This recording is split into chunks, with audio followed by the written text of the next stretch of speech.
Big Boss Malayalam season 7 live അപ്ഡേഷനിലേക്ക് നമുക്കൊന്ന് പോകാം. അതിന് മുന്നേ എൻ്റെ ചാനൽ എല്ലാവരും സബ്സ്ക്രൈബ് ചെയ്യണം, ഷെയർ ചെയ്യണം, ലൈക്ക് ചെയ്യണം, ബെൽ ബട്ടനും കൂടി അമർത്തിക്കോളൂ കേട്ടോ. ഓക്കെ, ഇപ്പോൾ അവിടെ ഭയങ്കര അടിയാണ്. എന്താണെന്ന് വെച്ചിട്ടുണ്ടെങ്കിൽ കിച്ചണിലാണ് അടി. അത് സ്ഥിരമുള്ളതാണ് ഈ സീസൺ 1. ഈ സീസണിലെ ഒന്നാമത്തെ ഡേ മുതൽ ഇത്ര ഡേയ്സ് വരെ കിച്ചണിലാണ് ഫുൾ അടി. അപ്പോൾ അനുമോള് എല്ലാവർക്കും തോരൻ വിളമ്പി കൊടുക്കണം, കറി വിളമ്പി കൊടുക്കണം, പയറാന്ന് തോന്നുന്നു.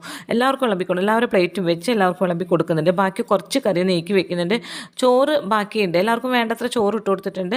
ചോറ് ബാക്കിയുണ്ട്, കുറച്ച് കറി മാറ്റി വെച്ചിട്ടുണ്ട്. അപ്പോൾ അതിൽ ചോദിക്കുന്നുണ്ട്, ആ കറിയും കൂടി എല്ലാവർക്കും വിളമ്പ്, ഞങ്ങൾക്ക് എല്ലാവർക്കും വിളമ്പ് എന്ന് പറയുന്നില്ല. അപ്പോൾ അനുമോള് പറയുന്നുണ്ട്, ആ കറി വിളമ്പില്ല, ആ കറി ഇനി ബാക്കി ചോറ് വേണം എന്ന് പറഞ്ഞ് രണ്ടാമത് വരുന്ന ആൾക്കാർക്ക് കൊടുക്കാനുള്ളതാണ്. രണ്ടാമത് ചോറ് എടുക്കണവരുണ്ടാവില്ല, അവർക്ക് കൊടുക്കാനുള്ളതാണ് കറി എന്ന് പറയുന്നത്.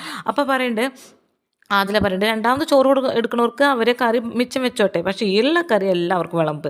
എന്നിട്ട് അവർക്ക് ചോറ് വേണമെന്നുണ്ടെങ്കിൽ അവരെ കറി അവരുടെ പ്ലേറ്റിൽ തന്നെ ബാക്കി വെച്ച് ചോറ് മാത്രം എടുത്താൽ മതിയല്ലോ എന്ന് പറഞ്ഞു. അപ്പോൾ നമ്മൾ പറഞ്ഞു അത് പറ്റില്ല, ഈ കറി രണ്ടാമത് ചോറ് അധികം വേണവർക്ക് മാത്രമുള്ളതാണെന്ന് പറയണ്ട. അപ്പോൾ അതിലെ പറയേണ്ടത് അത് പറ്റില്ല, ചിലർ ചോറ് അധികം കഴിക്കും, കറി കുറച്ച് കഴിക്കും, ചിലർ കറി കുറച്ച് കഴിക്കും, ചോറ് അധികം കഴിക്കും, അങ്ങനെയൊക്കെ ഉണ്ട്. അപ്പോൾ നിങ്ങൾ വെച്ച കറി, അപ്പോൾ അനുമോള് പറയുന്നത് നിങ്ങൾക്ക് ഉള്ള ചോറ് കഴിക്കാനുള്ള കറിയൊക്കെ ഞാൻ തന്നിട്ടുണ്ട്, ഇനി ഈ കറി എക്സ്ട്രാ ഉള്ള കറിയാണ് അവിടെ ഇരിക്കട്ടെ എന്ന് പറയുന്നുണ്ട്. അപ്പോൾ എക്സ്ട്രാ എന്തെങ്കിലും കറി വെച്ചു, എല്ലാവർക്കും ഉള്ള കറി തന്നെ വെച്ചാൽ മതി, ഞങ്ങൾക്കും വേണം ഈ കറികളൊക്കെ എന്ന് പറഞ്ഞ് ആതിര വഴക്കുണ്ടാക്കുന്നുണ്ട്. അപ്പോൾ പറയുന്നുണ്ട്, എനിക്ക് വെക്കാൻ അറിയാമെങ്കിൽ എനിക്ക് വിളമ്പാനും അറിയാം, നിങ്ങൾക്ക് എല്ലാവർക്കും ചോറ് തിന്നാനുള്ള കറി ഞാൻ വിളമ്പി തന്നിട്ടുണ്ടെന്ന് അനുമോൾ പറയുന്നു. നീ പോയിട്ട് ഊഞ്ഞാലി കയറിയിരിക്കുക, അല്ലാതെ ഇവിടെ വന്നതിൻ്റെ അടുത്ത് വഴക്കുണ്ടാക്കാൻ നിൽക്കണ്ട എന്നൊക്കെ പറയുന്നുണ്ട്.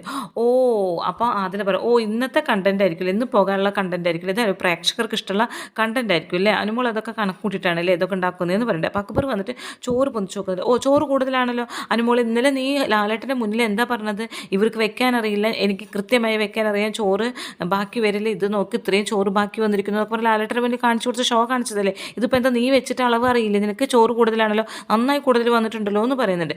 അപ്പോൾ അനുമോള് അടുത്തിപ്പോൾ ആതില ഭയങ്കര ഷൂട്ട് ചെയ്യാൻ ഇട്ടാ പറ്റില്ല, കറി താന്നൊക്കെ അവർ പിടിച്ച് വലിക്കലൊക്കെ ഉണ്ട്. അപ്പോൾ പറഞ്ഞു ഞാൻ കിച്ചൺ കയറുന്നില്ല എന്നും പറഞ്ഞ് അനുമോൾ ഇറങ്ങി പോകുന്നുണ്ട്. അപ്പോൾ നൂറ പറയും, ഇതാണ് നിൻ്റെ കുഴപ്പം, എന്തെങ്കിലും പ്രശ്നം ഉണ്ടായിക്കഴിഞ്ഞാൽ അത് സോൾവ് ചെയ്യാൻ നോക്കാതെ ഉടനെ കിച്ചണിൽ നിന്ന് ഇറങ്ങി പോകലല്ല അതിൻ്റെ സൊല്യൂഷൻ എന്ന് പറയുന്നുണ്ട്. അപ്പോൾ അക്ബർ വന്നിട്ട് കുറച്ചുകൂടി ചോറ് ചോദിക്കുന്നുണ്ട്. അപ്പോൾ അക്ബറിന് അതിൽ കുറച്ച് ചോറിട്ട് കൊടുത്തിട്ട് അതിൽ കുറച്ച് കറി വിളമ്പി കൊടുക്കുകയാണ്, അവിടെ ബാക്കി ഉണ്ടായിരുന്ന കറി. അപ്പോൾ ആ സമയത്ത് അതിൽ കിച്ചണിലുണ്ട്, അനുമോളൊക്കെ ചോറ് തിന്നണം, കിച്ചണിൽ കോഴിമുട്ട അപ്പുണ്ടാക്കിക്കൊണ്ടിരിക്കുകയാണ്. അപ്പോൾ വിളമ്പി കൊടുക്കുന്ന സമയത്ത് അനുമോൾ ഓടി വരുന്നു, നിന്നോട് ആര് പറഞ്ഞു വിളമ്പാൻ വേണ്ടിയിട്ട്, ഞാൻ വിളമ്പിക്കൊള്ളാം, വെക്കാനറിയാം, എനിക്ക് വിളമ്പാനും എനിക്കറിയാമെന്ന് പറഞ്ഞിട്ട് അനുമോൾ തട്ടിപ്പറിച്ച് വാങ്ങുന്നുണ്ട്. അപ്പോൾ അതിൽ പറയുന്നുണ്ട്, നിൻ്റെ പിടിവാശി വേണ്ട, ഇങ്ങോട്ട് താൻ ഞാൻ വിളമ്പാം, ഞാൻ കിച്ചൺ ടീമിലുള്ള ആൾ തന്നെയാണ്, എനിക്ക് വിളമ്പാൻ പറ്റുമെന്ന് പറഞ്ഞാൽ പിടിവലി, അങ്ങോട്ടും ഇങ്ങോട്ടും പിടിവലിക്കുന്നതിൻ്റെ കറി. അത് അനുമോൾ ചെയ്തത് ഭയങ്കര തെറ്റാണ് എന്ന് വെച്ചിട്ടുണ്ടെങ്കിൽ അതിൽ ആ കിച്ചൺ ടീമിലുള്ളതാണ്, അവൾക്കൊന്ന് വിളമ്പി കൊടുത്താൽ എന്താ, അനുമോൾ തന്നെ വിളമ്പണം.